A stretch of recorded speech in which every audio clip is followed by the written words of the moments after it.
Listen, I don't know about you, but I started a business so I could do this. Travel, be with friends, be with family, create memories. I didn't do it to sit at the computer all day.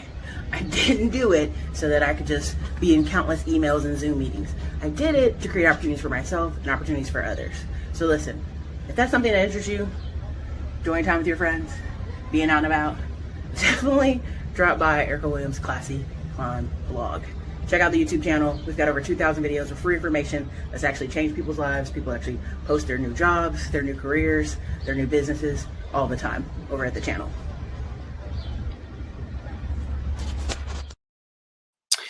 What's up, everybody? This is your girl Erica from the Classy Climb blog. Hopefully you can hear me, see me. Let me know. Put a 1 in the comments and drop your city and state. This is pre-recorded, so just give me a heads up. This one is about nepotism, genteel poverty, and being invisible in society. Gilded Age Part 4. Now, I hope the other parts have been released. If they haven't, I apologize. In the order they are being released. I wanted to do this one because people will convince themselves that, oh, I don't need this job. I don't need this city. I can move. I can do this stuff. And what you really realize is a ton of people aren't moving, aren't growing, aren't buying stuff. And they go, well, I don't want to be house poor. Well, immediately when you tell me you're house poor, you're just poor. Because if you have to stay in a low income apartment or a cheap apartment to be able to live the life you want, do the vices you want, go on the trips you want, you don't have enough money.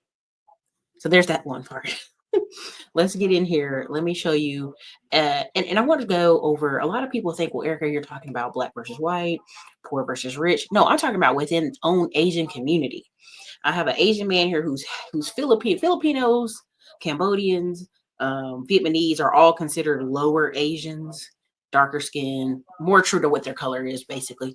And even they have a hard time within their own communities going past nepotism and colorism. Now, y'all may be saying, oh, here goes black girl talking about colorism. No, I'm texturism, okay? You know how many times comments have been made about my hair? Texturism, okay? This is a man who is Filipino and Korean. He's changing his last name because people are literally, he's invisible to them within his own community because they think he's Latino. Let me go ahead and show this one. Because this one really, I was like, this is the prime example. And people just think it's white versus black. It's so many layers to this stuff where people be cutting up. Y'all don't understand. Here we go. A lot of meetings, a lot of jobs. And I had a meeting at a studio and I could tell that the exec was just really checked out. And the exec was like, oh, what are you doing after this meeting? And I was like, oh, I'm going to get some kimchi jjigae in K-Town. I'm kind of like homesick. And immediately the exec was like, oh my God, wait, you're Korean. Your last name is Ramos. And I was like, oh yeah, I'm half Korean. And then the exec was like, wait a second. No, we have to do this meeting all over again. And I was like, oh, okay, sure. And then immediately they just hooked me up, connected me to all these different execs.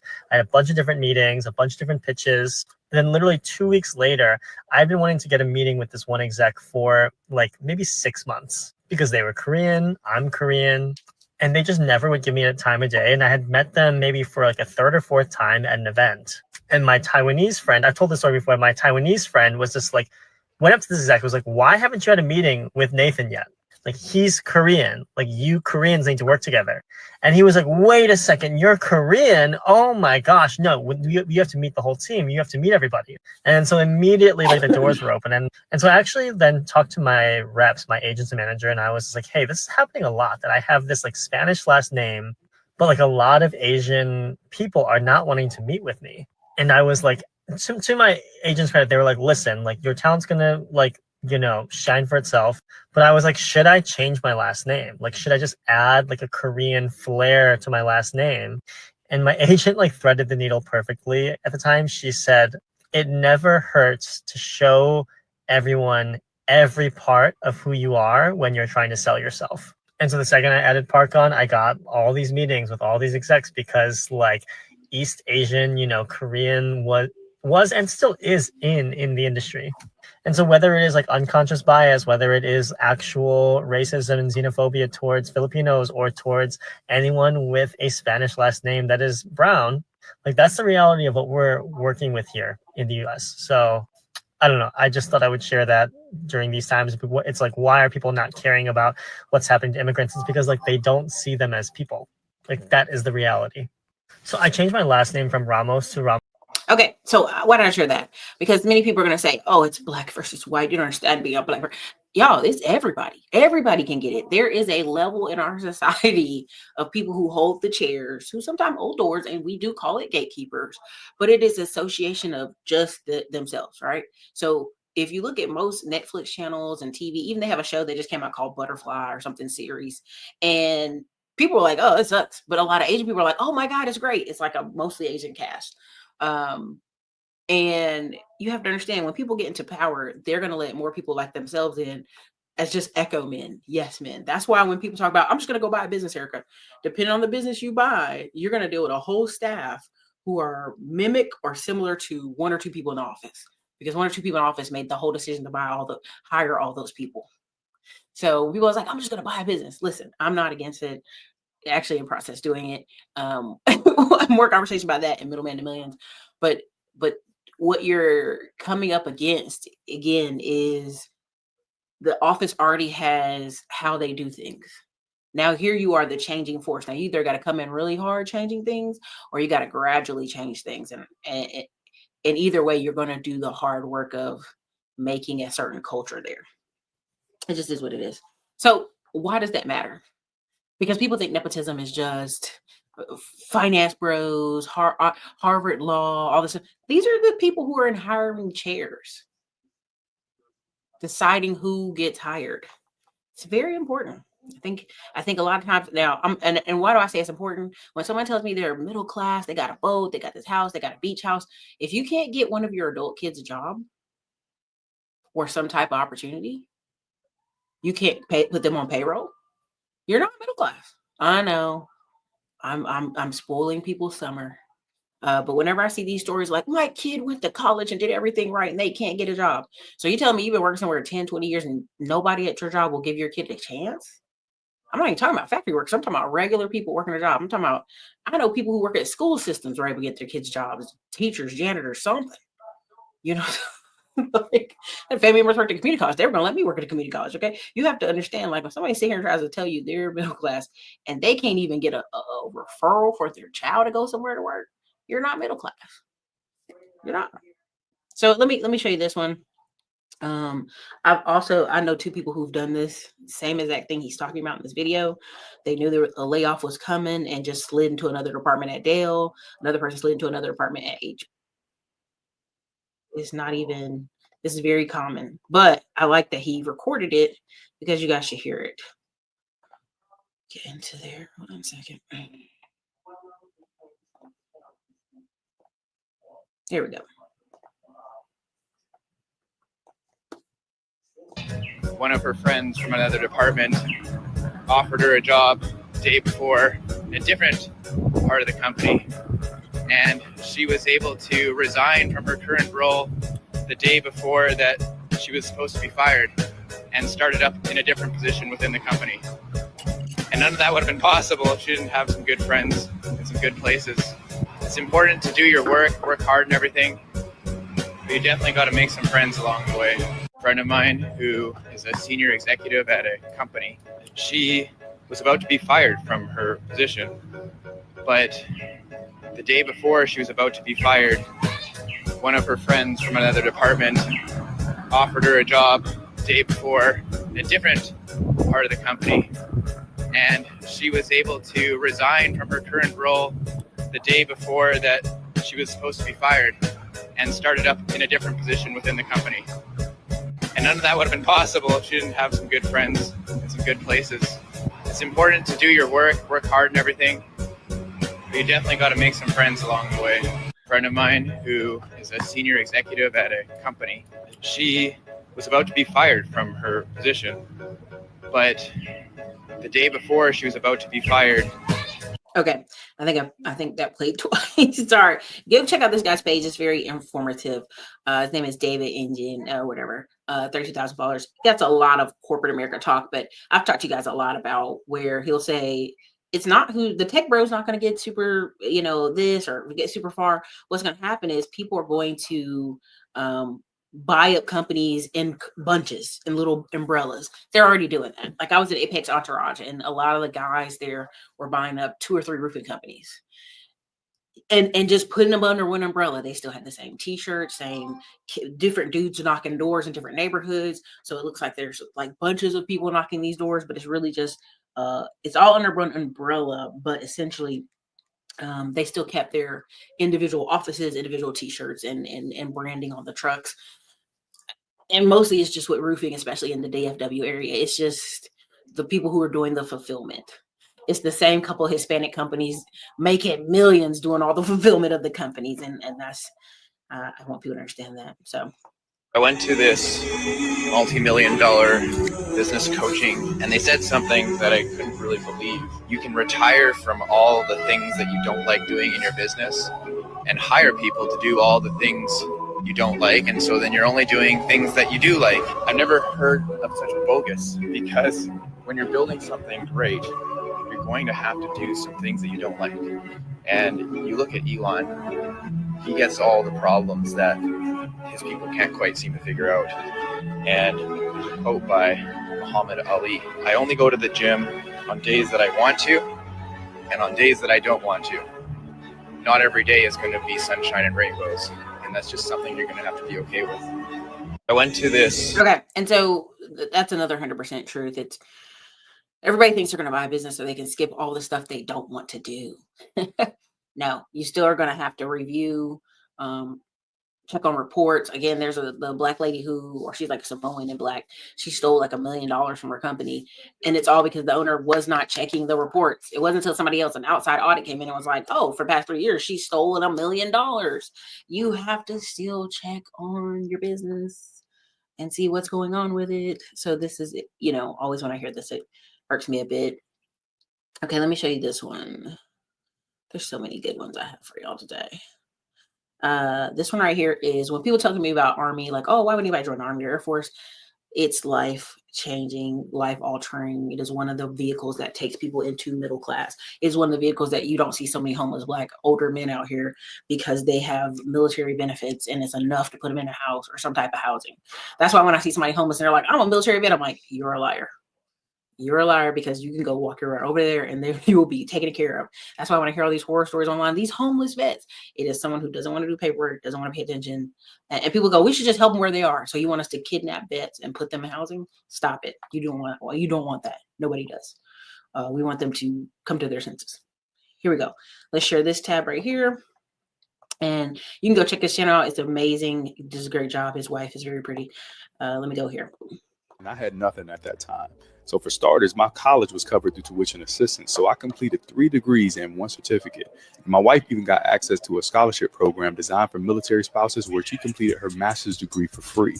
I started investing early through the TSP, which is basically a retirement account like a 401k with government matching. We bought our first home with a VA loan, no down payment, no PMI, and I was able to sell that same home 2 years later, which made me over $50,000 in equity, giving us a foundational savings account. Add in the housing allowance, tax-free benefits, store discounts, and financial literacy courses, and I wasn't surviving, I was building. I joined as a health services administrator and later decided to go to medical school to become a doctor, and the Air Force covered every school expense. Recently, I decided to get out the Air Force to continue my entrepreneur endeavors as an influencer and business owner. So my time in service is coming to an end, but none of it would be possible without my time as an airman. The Air Force gave me stability, but more importantly, it gave me options. And that's what real freedom looks like. How did you being in the Air Force help you become financially stable? Let's talk about it.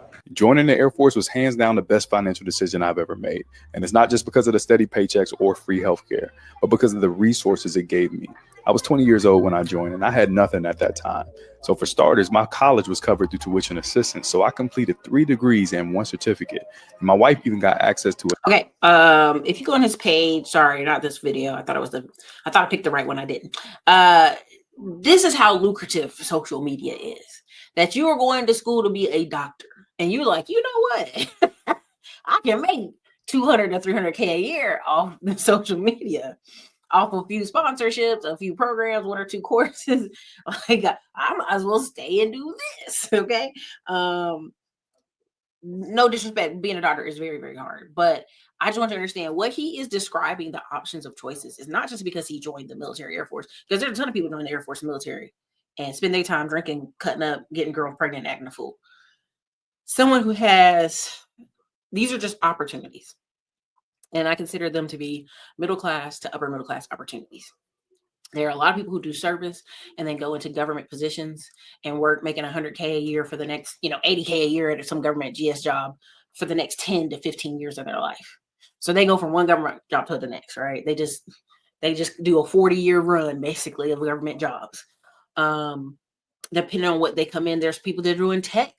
And so they leave the Air Force. They're like, I can go get more money if I get out of here. What it is providing is consistency and structure. Now, he's talking about BHA, which is a housing allowance. So if you're here in this area where we are, depending on your rankings, again, you can go look all this up.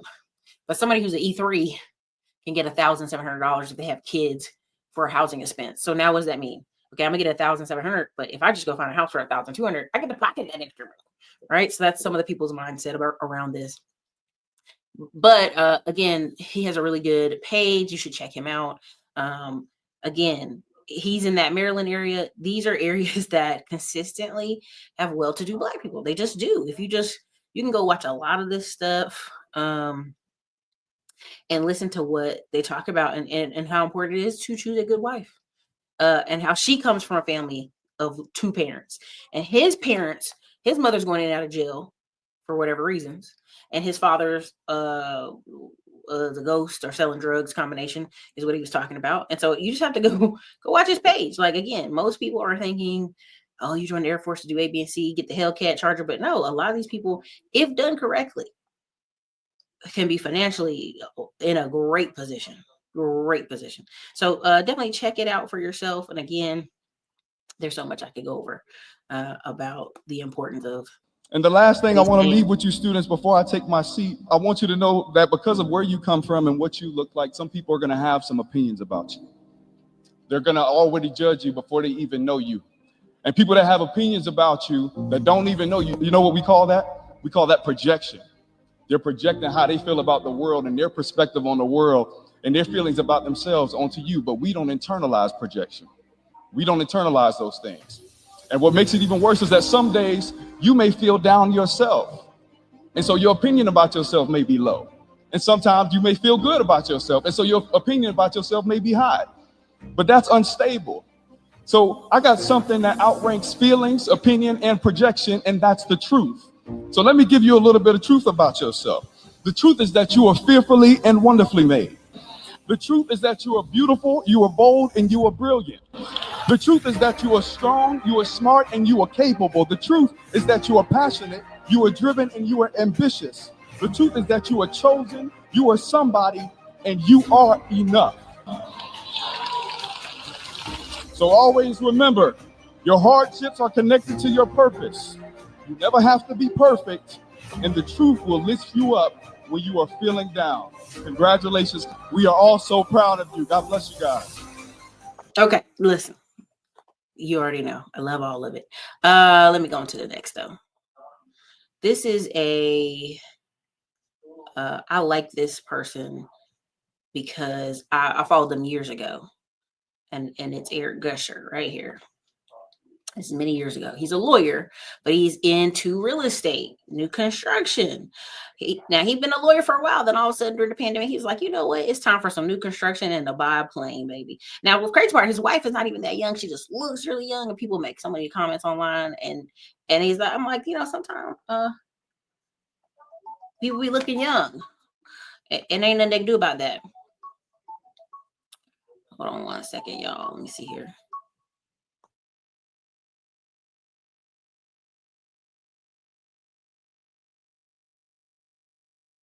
Okay, so let's go here, and I want to show you the importance of just a few decisions. And okay, here we go.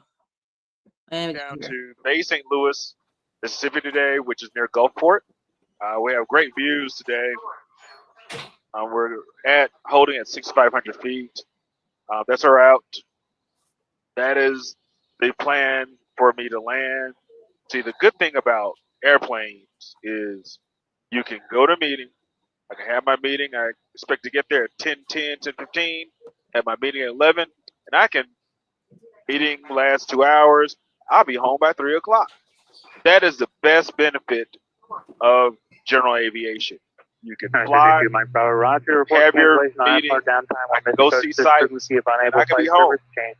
Unlike a lot of people, I like being home. I like my wife. I like my children. So I love being at home. That's the best benefit of general aviation. You know, you get the perks like flying for vacation, but the best perk is, the real perk is time. An airplane is a time machine. It saves time. Most major companies have airplanes for time management because, for example, if you have a construction company, you can see 2 or 3 sites in 2 or 3 different cities in the same day. And how it works, you can actually hire a pilot to do it, especially if you're tired, which I've hired a pilot to fly me where I knew I would be exhausted or might be tired. You never want to fly and pilot a plane when you're tired, so you can hire someone to fly you, and you can sit in the passenger seat or see all my stuff, Starbucks, banana, snacks.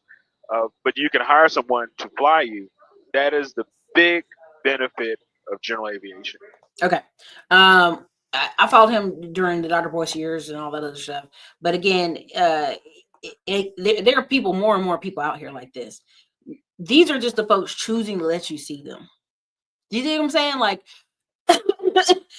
there's so many well-to-do Black successful people out there. We just don't get to see them because it's not worth the headache. I'm just being honest with y'all. Like when I go to conferences, most people are like, oh, I couldn't even be bothered, you know, the way y'all do this stuff online, you know. And it's funny because you'll explain to them A, B, and C, but they're serious. They're like, oh, I don't even want people to know where I live. I don't want my mama to know, right? And these people are for real about this. They don't want their mom and dad to know. They don't want their cousins to know they got any money. So they're doing the hiding game as grown adults, okay?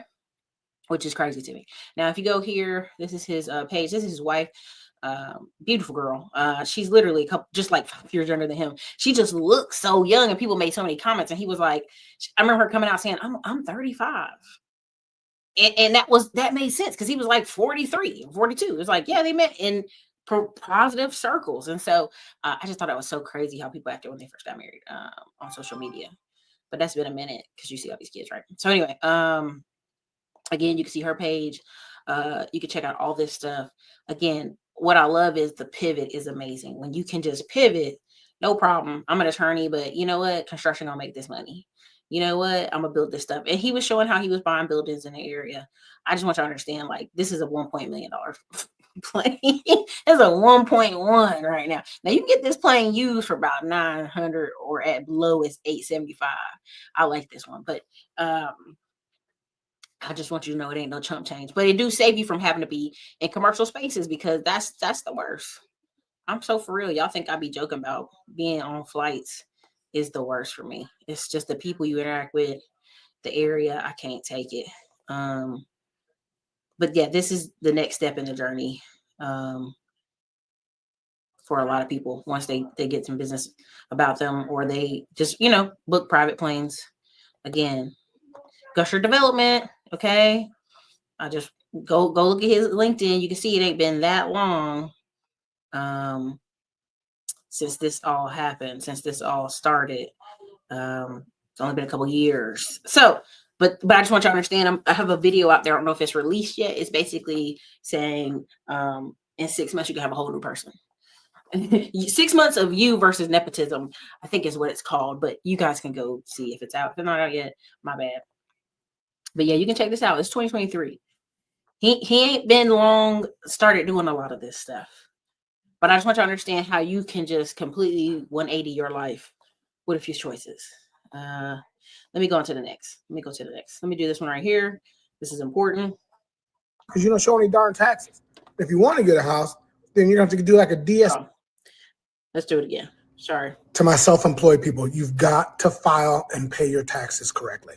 I get it. You all want to, you know, pay the least amount of federal income taxes as possible. So you make freaking $138,000 a year, but you write everything the hell off and it makes it look like you made $8,000 a year. Well, good for you. You saved yourself on some income taxes.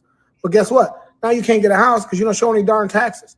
If you want to get a house, then you have to do like a DSCR loan and put 20, 25% down. I get it. None of us like taxes. I'm with it.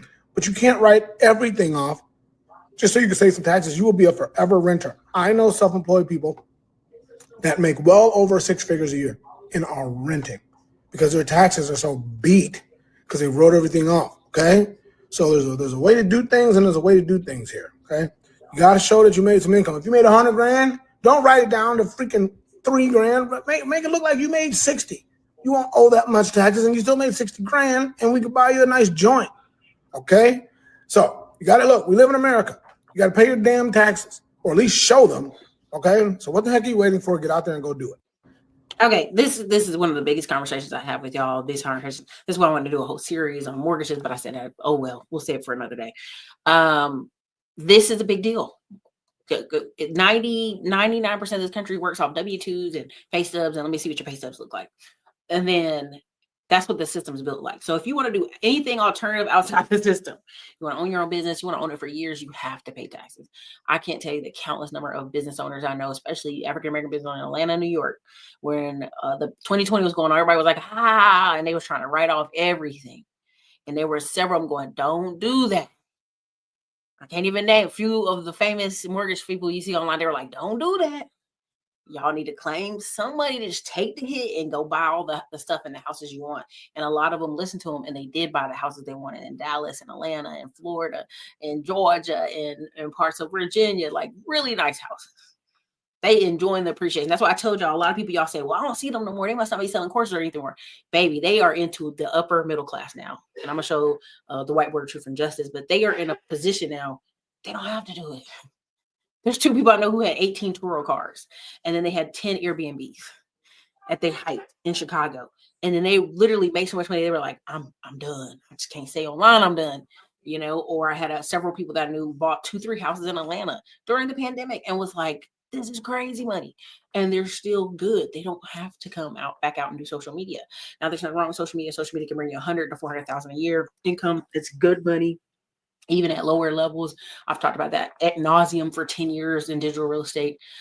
But there's levels to this, right? You have labor, then you have capital moving capital, and I'll show it with the whiteboard. But essentially, when people don't claim anything, it's hard for you to go back to banks and get $1 million lines of credit, $500,000 lines of credit, because you've been underballing yourself. That's why when people tell me, well, business owners don't make no money, I go, no, business owners are writing off that they don't make no money. But their company made $3 million. Oh, they said they only made 30,000. You truly believe a person with a company that made $3 million only made 30,000? Cool. Keep believing that. keep believing that, right? But people don't have to deal with the stress. I've told you, you don't have to deal with the stress. You don't have to deal with all the issues that it comes with doing it. So, order. Oh, and this one. And then I'm going to go to show you Genteel poverty. Okay, public service announcement. So this is the time of year a lot of people are looking for a new job. And so you may be getting your LinkedIn together, getting your resume out there, talking to friends and family about who's hiring, this type of thing. Well, if you didn't know, I was a recruiter for about 7 years. 2 of the companies I recruited for were 2 of the largest mortgage companies in the country. I hired everything from loan officers to processors to underwriters to, executives. And let me tell you what me and my fellow recruiters did. We discriminated. Let me clarify. Not on your race, not on your creed, not on your sexual orientation, but on your social media. I can't tell you how many people who were more than qualified for the position didn't get the job because my fellow recruiters and I went on their social media. Went to your Facebook, went to your Instagram, always had a drink in your hand, pass. Twerking and acting like a hoochie, pass. Always cursing or having vulgar stories, pass. Superly overly political, hard pass. Do your posts seem biased against one type of race or the other? Pass. Didn't matter to us if you were black, white, Jew, Gentile, Protestant, or Catholic. It's your behavior. A lot of getting a job at a company is culture. So as recruiters, we weren't just looking for people who could do the job. We wanted someone who was a culture fit. And unfortunately for the job seeker, you are going to be judged on what you put out there. So if you want to buy a house, if you want to make some more money so you can afford a house, and you don't like your job, or you're looking for another job, do yourself a favor. Go on your social media. Scrub it for all that negative, crazy poop that you post, because perception is reality. And if you are offended by this post, that means I'm talking to you. So what the heck are you waiting for? Get out there and go do it. Okay, listen. This is why people do social media incognito. So why they do private pages. Pretty much if you are in between jobs, you need to make everything private as much as possible. Just have your link invisible. Make everything else private. You know, turn your Instagram private. Turn everything private. Just for a few weeks till you get the job, but turn it all private, because I'm telling you, the way the pandemic was, Donald Trump, the red hats, all that stuff. That's what, and this is where you're going to turn the difference of, oh, I'm middle class. If you can't convince a friend to slide you in an office job because you're wearing a Trump hat in your videos, your friend ain't got the power they think they have, and you don't have the power you think you have. This is like, you know, if you want to be very loud vocally, you have to, especially on the political side, you have to be well invested. And this is how it's meant to be. It's like, we're going to punish you for speaking out financially, and that's their power.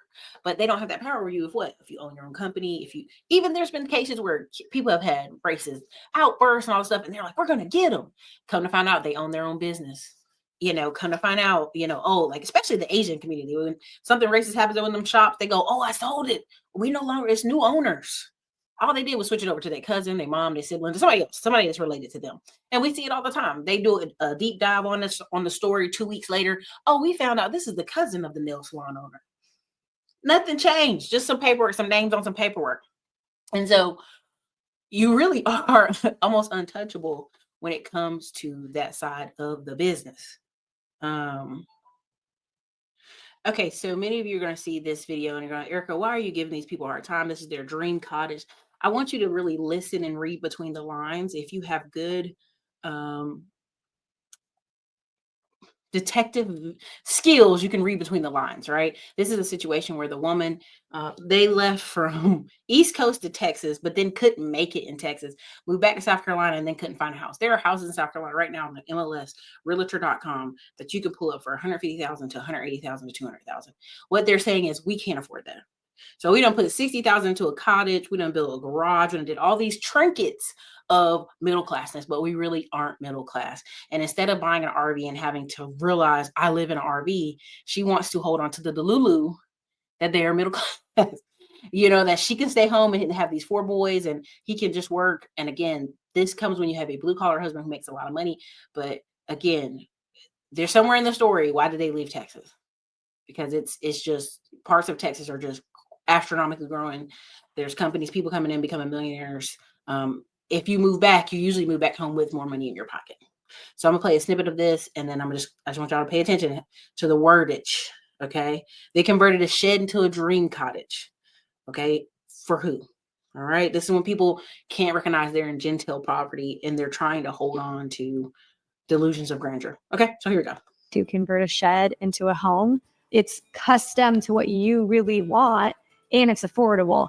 This is really where our family does life, is in the kitchen. We can have pretty much everyone in here doing something different, and there's enough room. Really, my goal for every space in this house was to make it aesthetic, but also super functional. In the bathroom, it's a little narrow, but plenty of space for all of us for the shell and the build out. It cost us $68,000.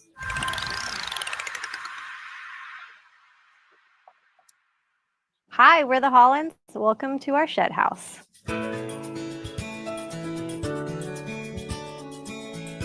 So before we went tiny, we lived in Texas. We loved it, but we were just ready to move. We moved to South Carolina. We had a hard time finding a home to purchase that suited our needs in the area. Rentals were very scarce. Boom. Let's say that. Let's go stop there. Listen to what just was said to you.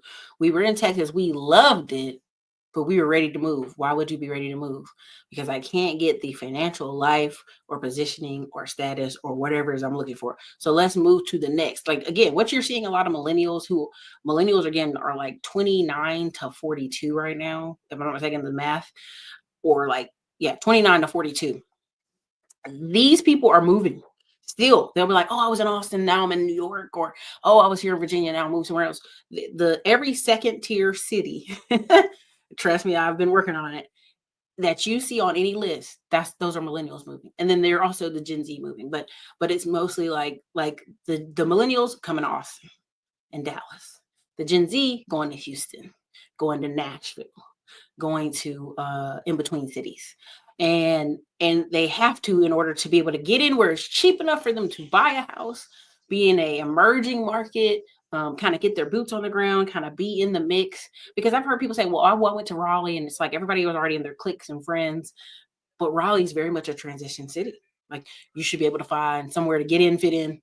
Again, this woman wants to live the middle class, homeschool my kids life, and it looked aesthetically pleasing. Like this is a very aesthetically pleasing shed. If you told me, hey, for 2 years, we just got to stay here so I can have enough money to build us a house, to qualify on tax. Listen, why are they waiting 2 years to qualify on taxes so he can get a construction loan?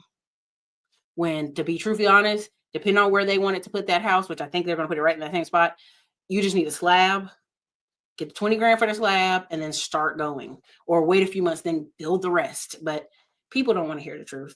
So let them share this story with you, because you're gonna be like, Erica, I thought you were into alternative ways of saving money, making money. For sure, but I just want you to be real. This is where we talk about genteel poverty, where if they truly went and rented and lived where they could afford, they would be just working class, and she knows that. So this has more respect to it. But let's go. And so we decided to convert a shed into a home while we built. Look at the stove, y'all. If you tell me I'm gonna be somewhere for 2 years, why do I need this type of stove? This is not a 2-year stove, because they're taking this stove out, she said, in the refrigerator.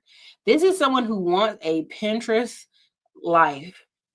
Look at the hood on this stove. That is not even necessary for it. I'm not making fun. I know y'all. Listen, if you think I'm being petty, put a 1 in the comments. If you think I'm not being petty, put a 2. And I can't wait to see what this looks like when this is live. But I want y'all to understand, you don't need that type of stove. If we're we got to save money for 2 years so we can build our house. Okay, like I'm down, honey, to do whatever it takes for 2 years to build so we can build our house. This right here, this whole conversion, what you're seeing, this is someone who is uncertain if their husband's going to be able to get them out in 2 years or 5 years. So if she got to be in it, it better look like Pinterest. Y'all got to pay attention. Look at the hood design, all this, even the windows, the design of the windows. If you were recording videos, you would not know she's in a shed. But let's finish. Build our permanent house on our property. There's 6 of us: Natalie, myself, our oldest son, Phoenix, who's 11, Shepherd, who's 8, Duke, who's 4, and then Sonny, who's 18 months. The idea of turning a shed into a house was, I feel like my mom, she was talking about it. We were like, that's a weird idea. Why would you do that? And the more she talked about it and kind of, put the idea in our head, that way we could build it to our preference and build it quality like a house, but it's still able to be moved. And then since we did the work ourselves, we knew that if we sold it, we could get our money back out of it, or, even make money off of it. So that was another appealing thing over an RV. And over renting for 2 years. Yeah. That $2,500 a month. Yeah, it paid for itself. That adds up quickly. Yeah. Again, listen to what all the financial cues are saying. My mom said that's weird. Why doesn't your mom have enough money to give you some money on the down payment so y'all can start building your house? Why is there nobody can give y'all any assistance to get this new construction done? One fact, your son's 11 years old. Let's do the math. The last baby's 18 months. So what does that mean? They left Texas when that baby was what? When she was pregnant. The math was mathing. We can't even get the house we want. Okay, so you got to listen when people get financial cues. Renting $2,500 a month, that adds up. Okay, that's when you have that many kids. That's the cost, right? That's the cost. So again, You're building this situation. It's a beautiful place. That's not what I'm saying. I want y'all to understand. I think this is a beautiful location. I think they've done as best they could with the research they have in their hand. But I want you to listen to the financial cues that people will tell you they're middle class. He's sitting out there with a SUV Tahoe and a truck and a shed. Like that shed that they have out there, those are very cheap to make, but get put somewhere. They're doing all the signs of it. This is just, honestly, why didn't they just get a trailer and put it out there? Why didn't they get an RV and put it out there? Why didn't they get any of this stuff? Because they wanted to feel upper middle class. Here you go. We purchased the shell of the house. The interior was the project of a lifetime. You did it. You built a house. I built a house. I did everything except for the drywall finishing and the Insulation. Spray foam insulation. Because we added a ton of weight to it that a normal shed wouldn't have. We did a lot of upgrades to it, 12-inch on center floor joists, increased the thickness of the subfloor. I worked 12 to 16 hours a day, every day, 7 days a week. But it took you exactly 2 months from the day it was delivered to the day we moved in. It took you 2 months to build out the inside, do the deck. It cost us $68,000 for the shell and everything in it and the build out. That doesn't count anything outside. We literally saved 10 grand on appliances, finding good stuff on Marketplace, which is possible to do. Yeah. One of the bummers about building your own house is you're responsible for all the warranty claims. You don't have anybody to go to.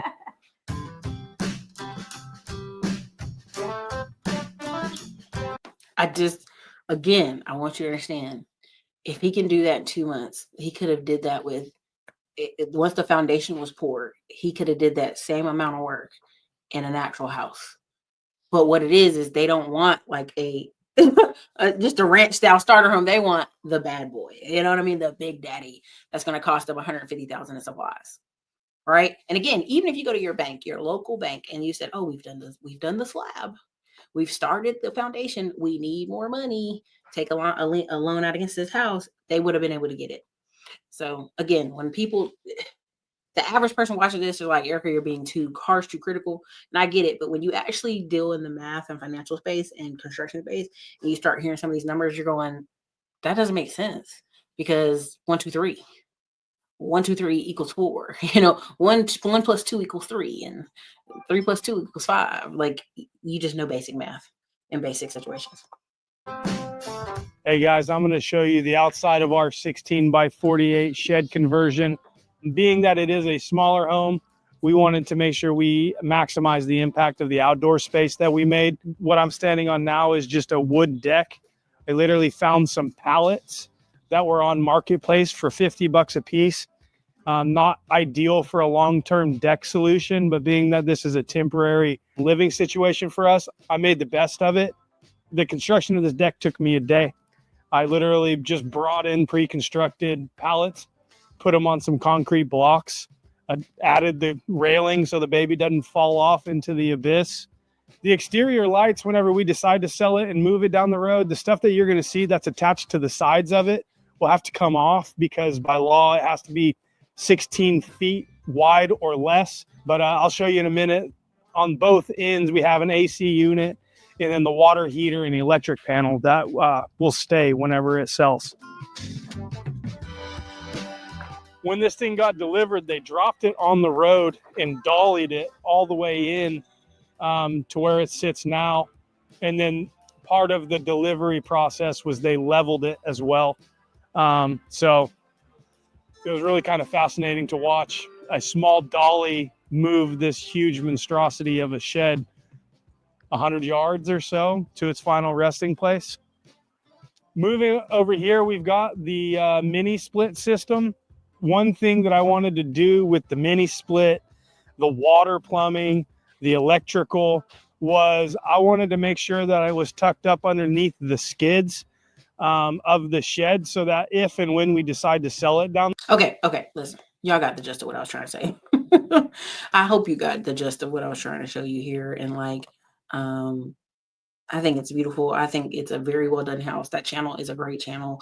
Again, I've told y'all there are people I know right now who are like, if they had to, I mean, Jacob left in Vegas. We were joking at dinner in Las Vegas, and he was like, "Dude, if I went homeless here in Las Vegas, I would just stay in Vegas. I would not go back to California because I know how to restart and redo again." And we were kind of laughing about several things, but there's been several creators I've had that same conversation at dinner and lunches with, that once they moved from their hometown to their original place where they're from, they did the math and like on opportunities and stuff. And so to come back to South Carolina, okay, and be in this particular type of situation, it's just simple math on, okay, well, why couldn't we afford this?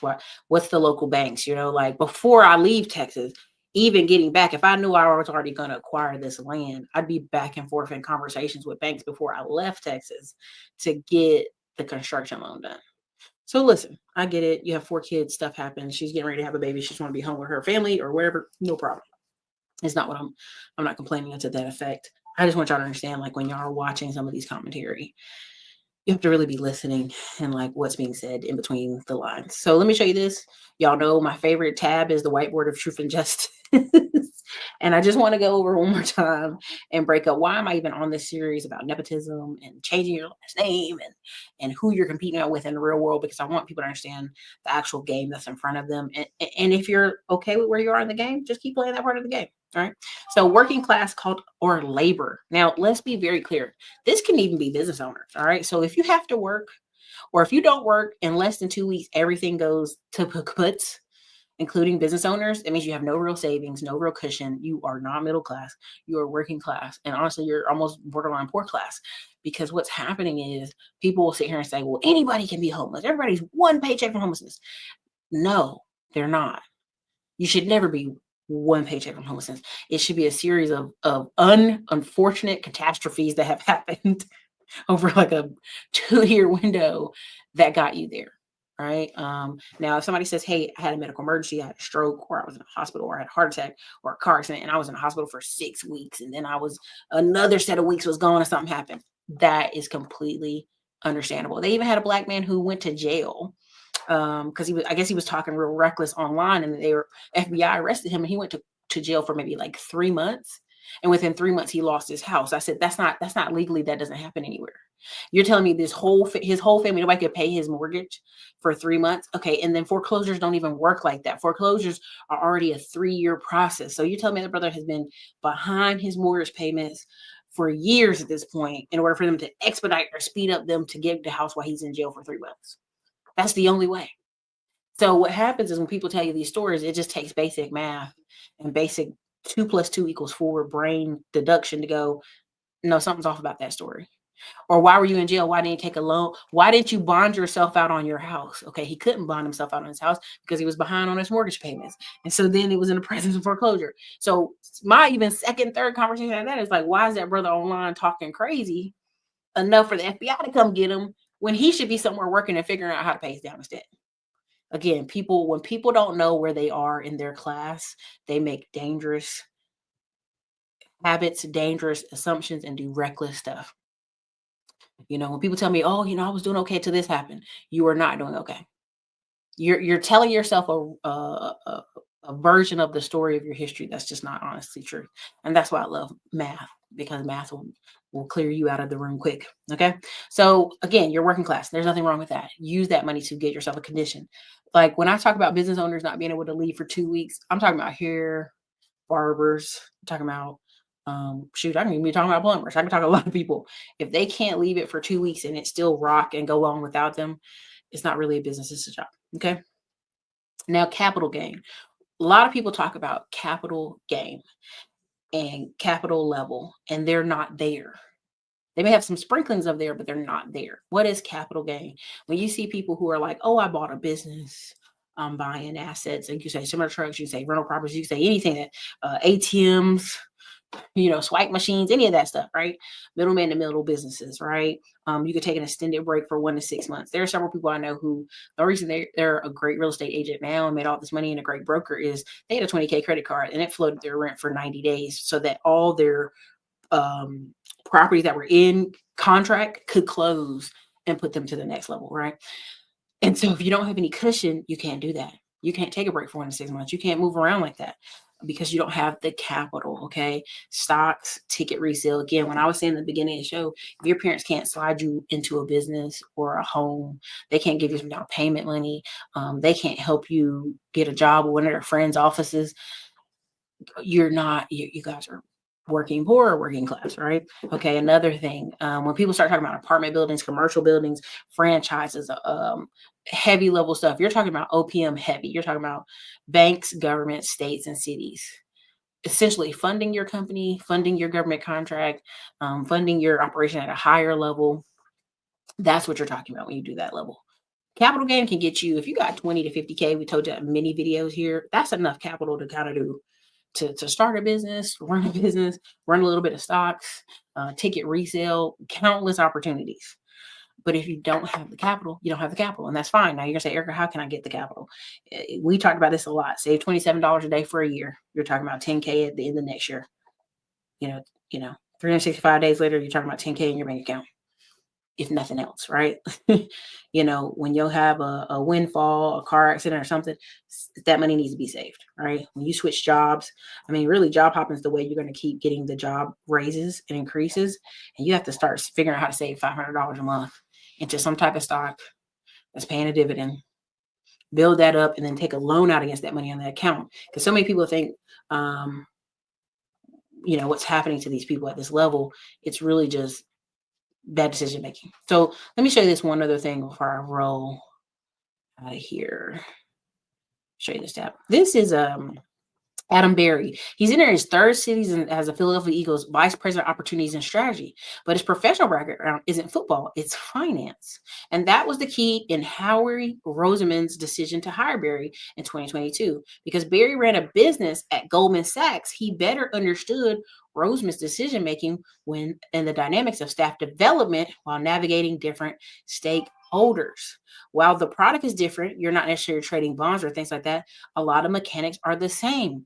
Brown's GM and Adam's twin brother, Ari Barron. Sorry, there you go. There you go. Where are all the black people that do? There's a ton of well-to-do and wealthy and in place hierarchy black people that are not playing sports. They are running sports management. When you go travel outside of America, you'll have run into a lot of people like, oh, you must be from the military. Oh, you must be do sports, sing something. You're like, no, I'm in business. Their face is like, oh, that's why I don't even tell people how to do YouTube anymore. I say I have a media company. Oh, you like make movies? Yeah, make movies.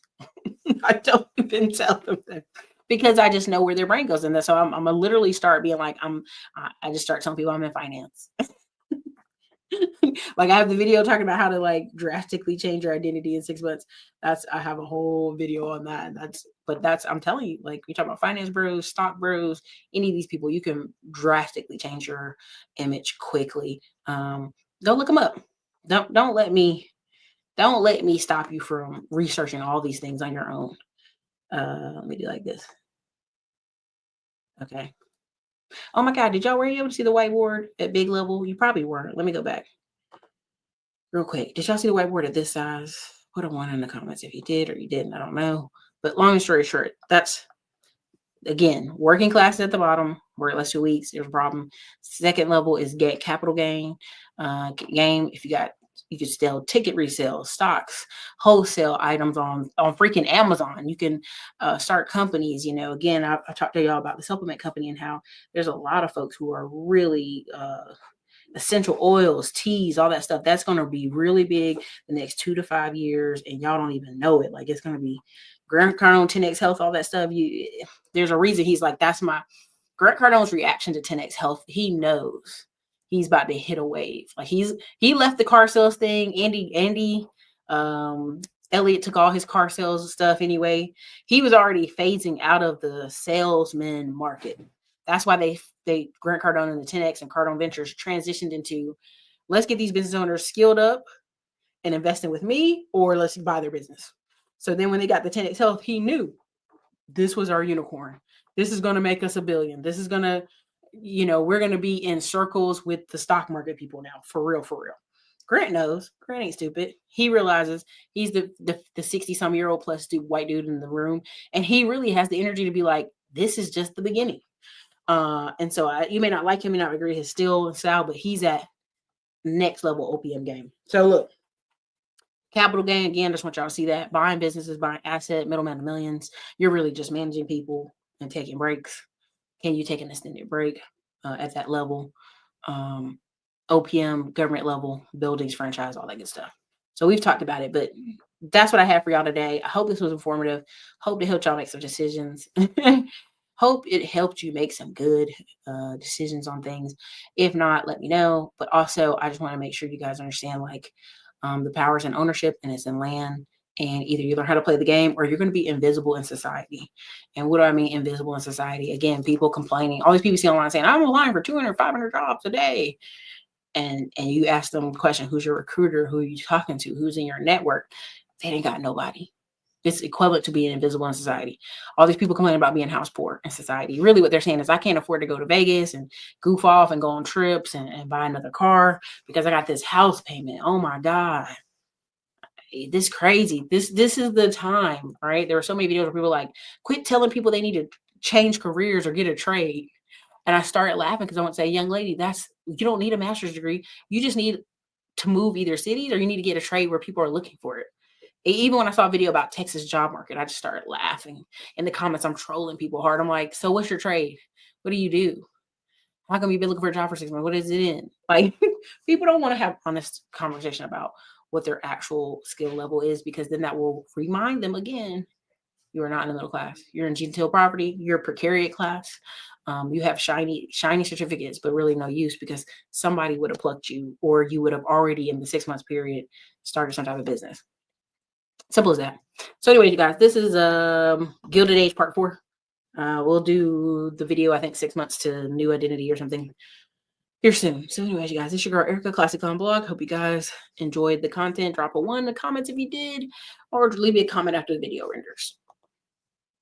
You've probably been seeing these commercials for Middleman to Millions course. What is Middleman to Millions? We're teaching so many people how to have service businesses. The upcoming year, one of the fastest growing businesses you will see are service businesses and digital businesses. Why is that? Because so many things need repairs, need maintenance, and guess what? We have a shortage of men and also women who can do things. Listen, I'm not the best with a hammer, but I know I can gather a crew of people to get things done, and that's what I've done with 2 of my service businesses. And that's what I'll be teaching if you check us out in the Middleman to Millions course. And look forward to us on the road with Digital Liberty Tour 2024.